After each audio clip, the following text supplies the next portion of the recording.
Well, hello again, Awesomers. It's me. It's your buddy Steve Simonson, and today I'm going to have just a little bit of fun. I hope talking about a tale of two companies. Um, what I found recently in some of these headlines are fascinating details about success and failure, the counterbalance, the yin and yang, if you will, of what makes one company succeed in the same industry where another company fails. And I want to just dive in and talk about that just for a minute. So if you're curious why one company that can sell, four or five, $600 million a year succeeds and another one who sells less, or excuse me, that one fails, the bigger one fails, and the other one who sells a little bit less succeeds. And we're talking about, multi-$100 million transactions here. I'm going to dive into that here in just a minute. I do want to point out, I've got a little code down at the bottom. Festivus.live, it's a website for the Festivus event by Empowery. I certainly welcome any of you all to come along and join us. It's going to be in a winter wonderland of Sun Valley, Idaho, and Awesomers 50 is the coupon code that you can use. I'm not a paid shill.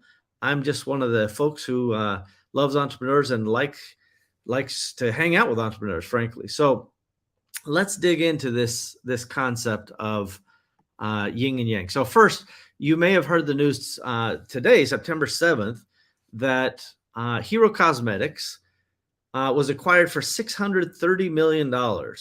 They were an Amazon-born brand, and they did a wonderful job of creating a direct-to-consumer concept that was branded. And we'll dive into it a little bit. And I don't want to say that I'm an expert on their brand and so forth, but I've picked up some of the news clippings and some of the pieces of the puzzle that line up to make sense to me. In other words, the steps they took helped them accomplish the outcome they got. So that's a wonderful success.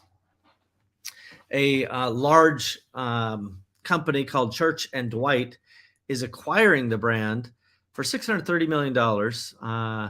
And by the way, that is based on a multiple. Well, first, it's 45 million EBITDA, but the multiple was 14x. So why can a company get a 14 times multiple?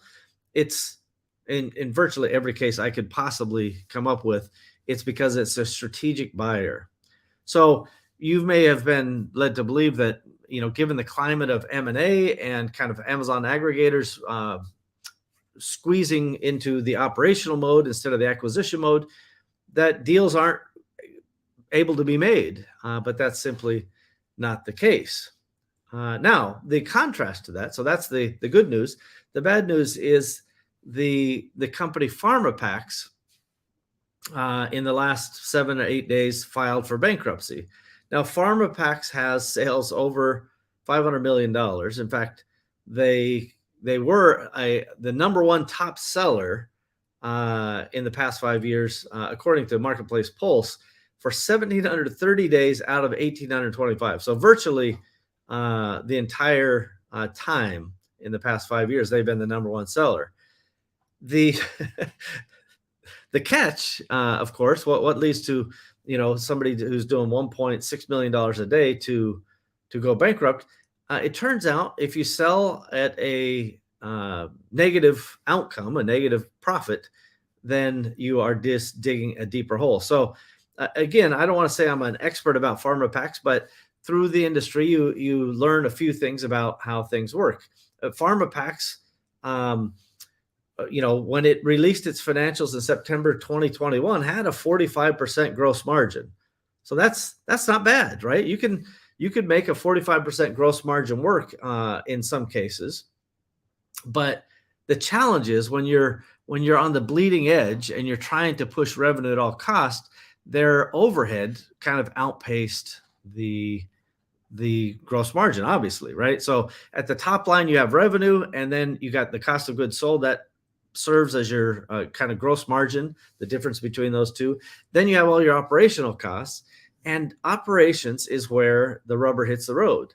So in our first example, we talked about the fact that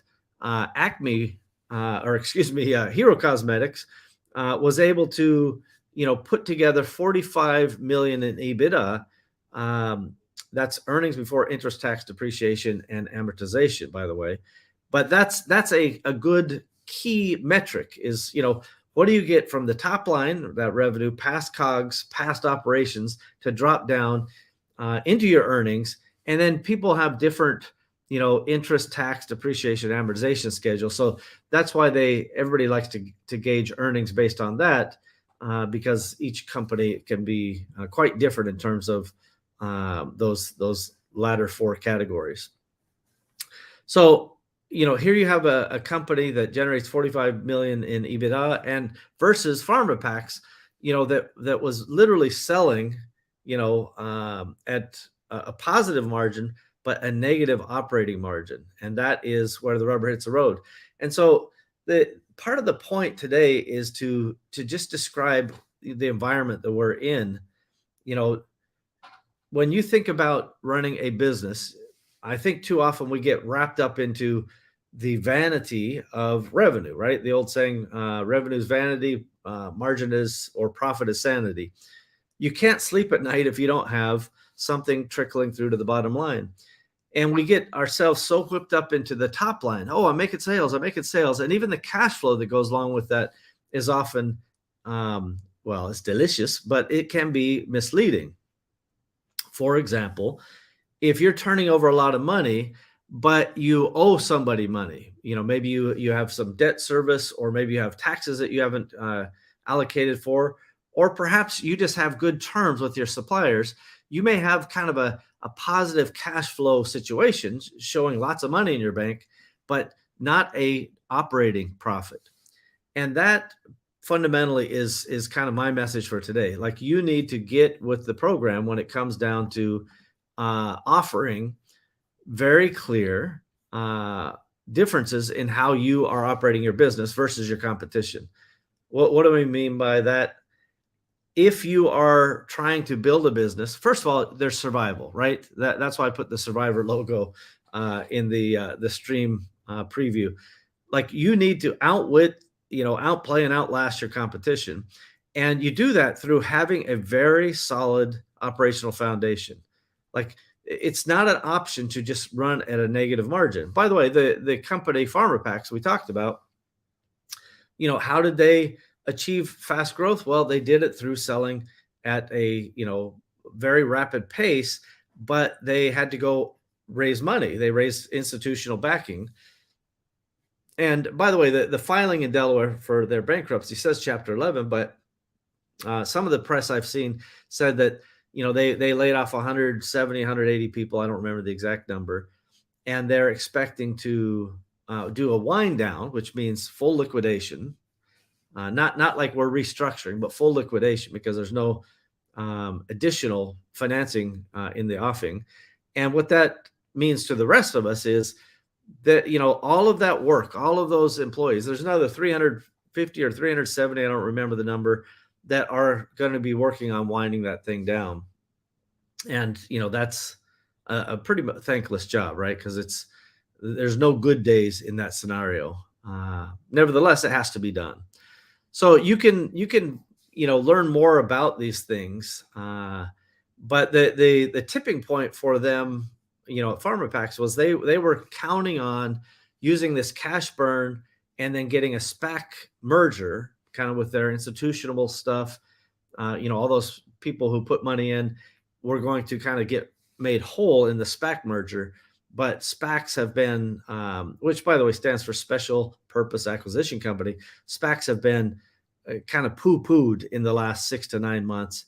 Where 2 years ago this was probably a decent idea, today it's not going to work. And SPACs are a weird thing in most respects. No, not worth getting into here, because it's no longer a prevalent thing. So you the tale of two companies, right? You got PharmaPacks over here selling 1.6 million a day on Amazon. By the way, they are selling at lower prices typically than most other of their competitors, because they had kind of some wholesale advantages with another either their relationships or another part of their business. I'm not sure how that put together, but it's really hard for other people to compete with them. So one must consider, what does that mean for that market? And they're reselling and mostly doing kind of wholesale brand products. What does that mean? And contrast that with, our kind of native born Amazon brand, Hero Cosmetics. It's their own private label. They have a better margin. Now, because they haven't released as much public info about their sales and about their margins, we don't have all of those details. So I can't tell you, what's their margin and what's their operational costs and how do those contrast with PharmaPacks line for line. But the outcome tells us all we need to know, right? One is now going bankrupt and basically laying off 500 plus people. And the other is being acquired by a giant company for over $600 million. So there's a few lessons here. One, I've already talked about, the lesson of operational kind of excellence. That's lesson one. There's another lesson of, it turns out margin matters, right? And by that, I'm not talking about the operational costs. I'm talking about the choice to sell a private label brand, to build equity into your own brand. Because, if you had a private brand, let's just say PharmaPacks was selling their own stuff, there would be some inherent value there at that volume. Again, assuming they could get operations under control. So that's 1, 2. And the third is deals are still happening, although they're going to be far less frequent. It's going to only be focused on high quality deals and most often strategic deals. To be honest, these guys probably could have got 18 to 20 times earnings, 2 years ago. But the reality is, the market is where it is, and 14x is not too bad for a $630 million outcome. So, kudos to them. That's really, really smart. And this shows that line of what does it take to build a brand, starting on Amazon, make that your proving ground. That has become the new norm. And I think it's actually quite good. Amazon has their pluses and minuses, as I like to say. I 49% love them, 49% hate them, and 2% of the time I'm in a state of flux. But regardless of my opinions, the outcome is lots of customers are there. And when the Amazon overlords allow you can sell stuff and you can get margin and you can start getting velocity and you can start building on that again and again and again. And that's why, Hero Cosmetics is able to generate a $630 million valuation where, our friends at PharmaPacks faced the end of the road, right? I have no schadenfreude for an e-commerce company going bankrupt. I've found that experience myself after selling to a venture capital group. They took a nice company that I had built and they put it in bankruptcy within 2 years. So I have great empathy for the folks at PharmaPacks. And, I'm using this example to talk about, the operational outcomes and the strategic decisions that were made going in that led to those positive or negative outcomes as a consequence, mostly for learning purposes, not to dance on anybody's grave over here. So kudos to, the folks at Hero Cosmetics. I'm sorry for the folks at PharmaPacks, but let's not kid ourselves. This is a very brutal survivor-like environment, right? Packs are being made, schemes are being laid in, and it will be survival of the fittest. It doesn't mean that e-commerce is not a great place to be. I think it's the best place to be. I've thought that for over 20 years, and it remains true today. There still is a wonderful way for you to launch on Amazon, rank that thing, prove the concept, and then figure out what other channels you wish to extend into. Maybe there are other marketplaces. Fine. Maybe there are other geographies on Amazon. Fine. Or maybe they're into other sales channels vis-a-vis, big box or, wholesale or distribution or what have you. I'm agnostic about what those plans are, but I want there to be a plan. That's kind of what I'm telling you is if you focus on getting your operations tight, right? And I've said this now for the past 6-9 months. Like, you've got to get tight. There's no more room for slop in the gears.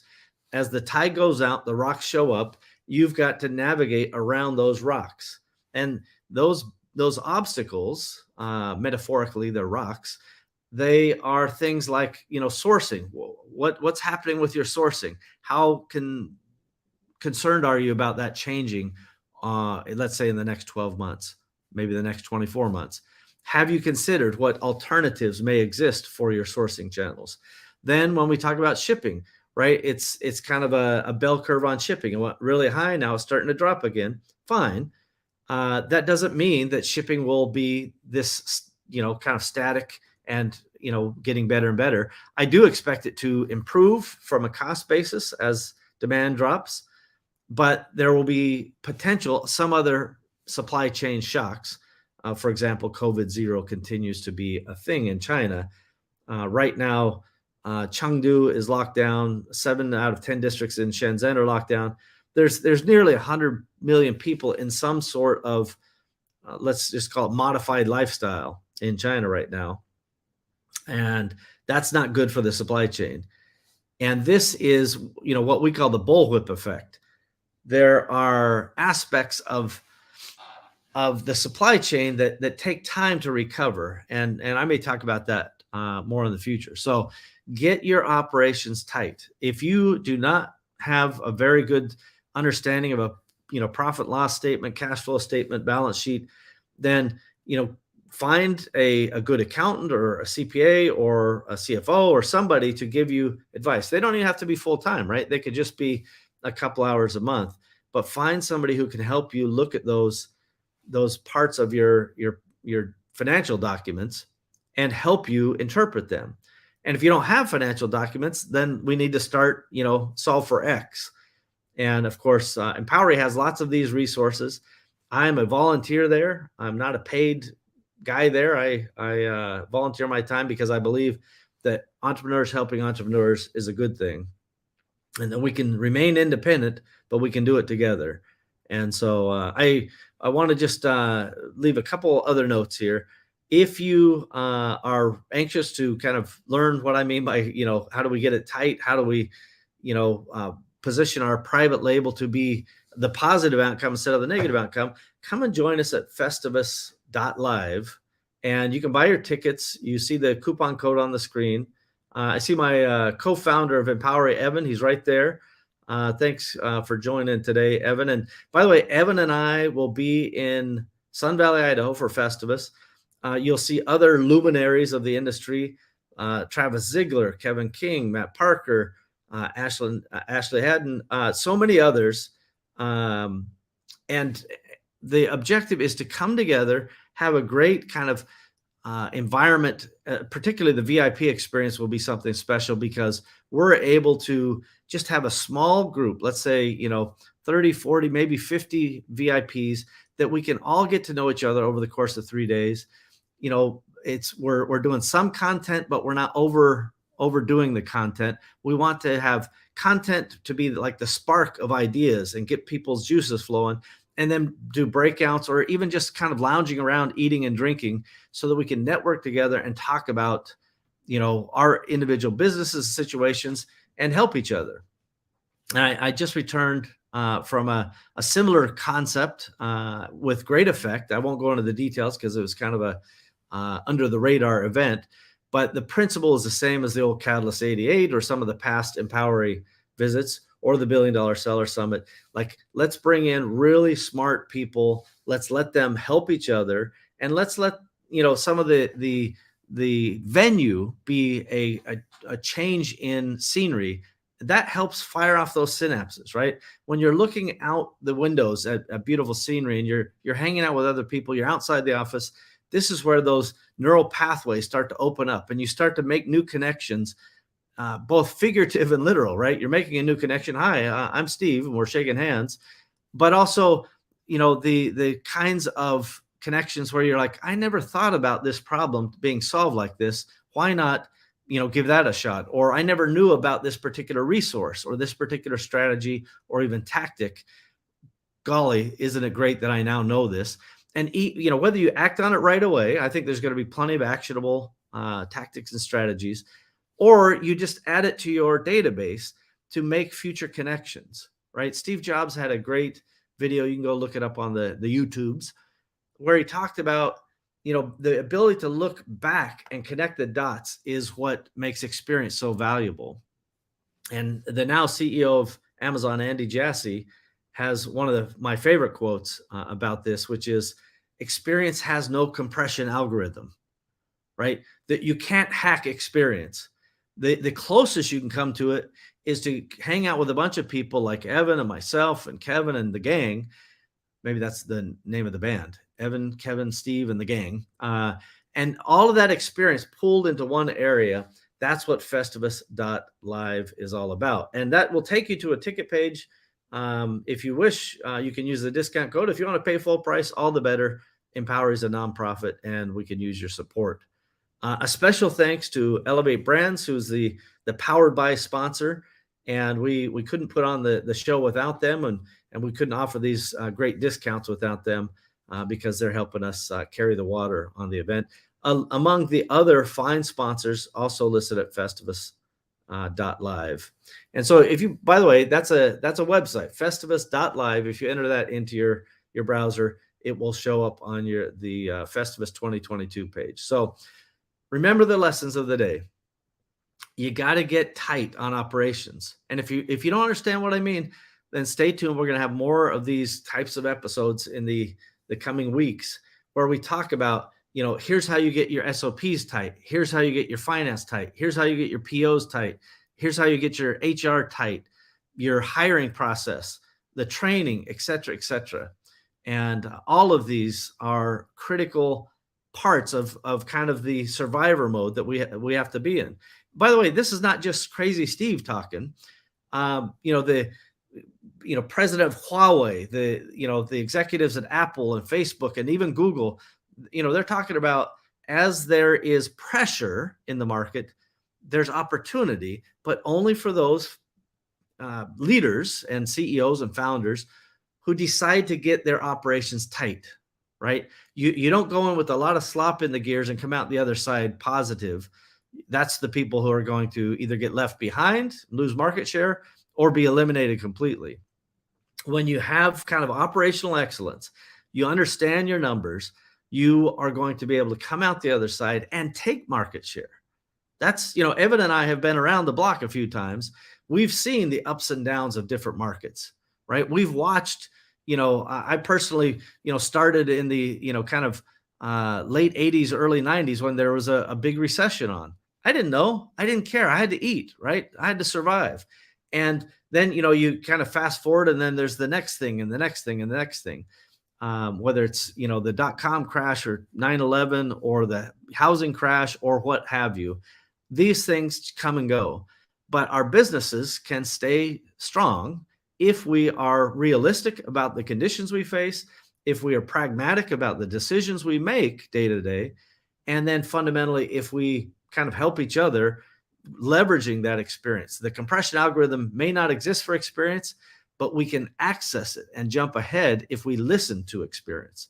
That's kind of the point. So Sun Valley, I know it's a sunny background in your real life probably today, unless you're down below the equator, as my friends in Brazil and Argentina and Australia are. But I want you to know today, it's nice and sunny in Seattle, and it's super hot in California. And this is the end of our summer, but this winter in Sun Valley, we're going to have a great time. And some people are going to ski on that one of the ski days, and some people are going to hang back at the lodge and just sit by the fire and shoot the bull about business. So that both camps will be well represented, and I sure hope that I see a few of you there. In fact, the more the merrier. That said, we're not going to have, we don't want more than 100 people on site, and probably not more than 40 VIPs, because we want to keep this an area where you can make lifetime connections. As we've done events for Catalyst 88 and others along the way, we have built, lifetime relationships with people. And I'm proud and happy to have those relationships. some of those folks I saw in London this past weekend and a couple weeks before in Texas. And it's not just the ability to get together, it's the ability to help each other and kind of advance our business interests together that makes a cooperative special, and it makes our efforts together worthwhile. So, do me a favor, go to festivus.live, grab up your ticket. The discount code's there to save you 50% on general admission or VIP. There are limited uses and restrictions apply, blah, blah, blah. First come, first serve. Grab up the hotel rooms before the rate runs away. So we've got a locked in rate through the end of this month. If you miss it, you miss it. But I highly encourage you to get it, because this is not like Vegas. There's not unlimited space in that town. And then sit back and imagine hanging out with, my pal Kevin King and my pal Evan Hackle and my buddy Matt Parker and good friend Travis Ziegler and all of these brilliant minds. We're going to be there for, the better part of 3 days, hanging out in the lap of luxury, food, drink, etc. It's going to be so fun. So if you didn't see the beginning of this, I really encourage you guys to go back at the start and see the beginning, so we can talk about the premise of this episode, which was about kind of why did Hero Cosmetics sell for $630 million this week, and why is PharmaPacks in the process of bankruptcy, despite them both having giant businesses. This is a contrast that is worth noting. One other final little nugget for you. Everyone's worried about, deal making and, can things continue on with M&A and blah, blah, blah. I've seen this cycle of deal making happen again and again. When you've been around long enough, you watch these cycles, right? Sometimes it's the hot side of the cycle and it's just coming up to the peak. And then now it's the downside of the cycle and it's a little more soggy. But there will be a bottom to that too. And even as this new deal for Hero Cosmetics is kind of the downslope of that cycle, another deal was announced, I think it was in the last 24 hours, where Channel Advisor has been sold for $660 million to Commerce Hub. So this is another extraordinarily large deal. And, it's a 56% or 55% premium over Channel Advisor's public price. These are big e-commerce moves. So this reinforces we're in the right place. We're in the right industry. We've got the access to tools. We've got the access to relationships, and many of those can be facilitated through Empowery. So I'm super excited. Facebook user, I can't see who said it, but I'm thankful for your comment. It's going to be the cat's pajamas. Can't wait for Festivus. And I can't wait to see each and every one of you there. So thanks again for you guys' attention. We will have some Awesomers episodes coming out talking about how you get tight in some of those areas I described earlier, and focusing on operational performance on the Empowery Masterminds and some of the other efforts that we're undertaking over the Q4 of this year, which for those keeping score, we're just about to kick that off. So thank you, Evan. Thanks everybody for hanging out, and we'll see you next time. Bye-bye, everybody.